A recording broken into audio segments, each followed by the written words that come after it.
Su film nasce un'idea di trabalho questo trabalho che vedo all'interno della Lega 12, dell'assessorato cultura della regione, che si pregonta da fare ricerche su delle tematiche che riguardano la lingua e la cultura sarda.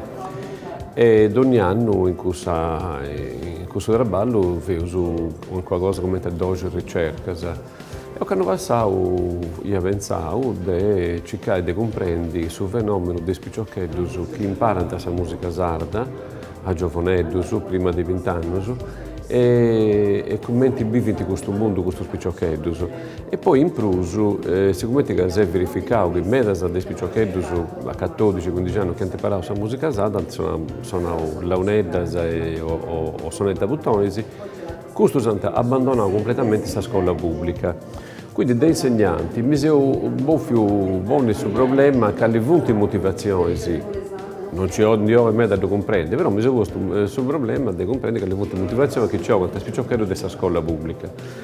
E tanto per questo traballo ho cercato a Umberto Gao, che è antropologo e che lavora da sempre con noi da perché anni. E tanto però Umberto occupati di lui, va in ricerca e poi dopo che tempo Umberto ma non è bello a fare una cosa filmata di questa ricerca, dopo no, va bene, dopo no, Giusciu che è tutta un'altra cosa, dopo no, cioè di non investire non di lui, però dopo no, devo sforzo.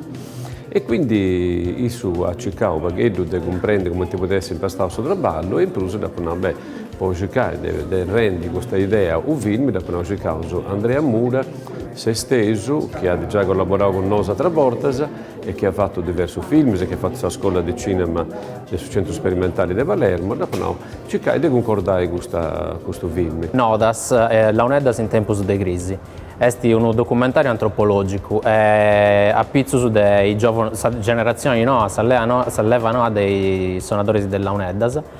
È una ricerca, nasce come una ricerca commissionata da Scandula, partendo da una teoria, da un'ipotesi, come in tutte le ricerche, e cioè sul fatto che ci può esistere una correlazione tra la grande dispersione scolastica, sul prezzionamento scolastico che c'è in Sardegna, la Sardegna è sul livello brusato in Europa di dispersione scolastica, e sul fatto che in questa scuola sarda non c'è luogo per la cultura sarda e prodotto questa parte di identità locali.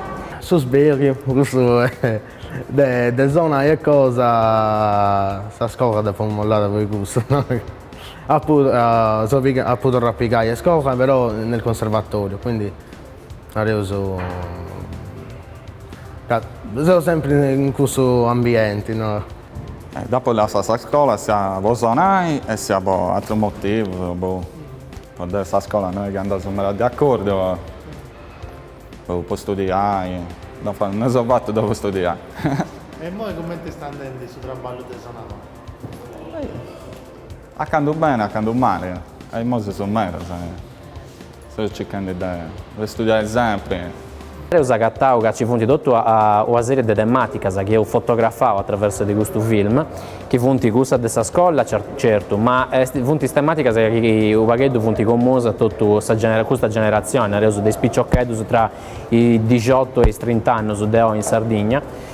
E quindi la realtà di mancanza di traballo, di difficoltà di istruzioni, di immigrazione di massa. E che ho contato un conto basandesia su questo fenomeno dei Launeddas, ma è qualcosa che questiona a suva della realtà di Prumanna che è questa della Sardegna di oggi. Sul film solleva una serie di problematiche e di questioni che è giusto che si vivono, in tanti esistono e non è poco da pillo. E questo film, come ti dico, ogni volta che li ho presentato, ho fatto ore di discussioni e questo film in qualche maniera ne schizza da discutere.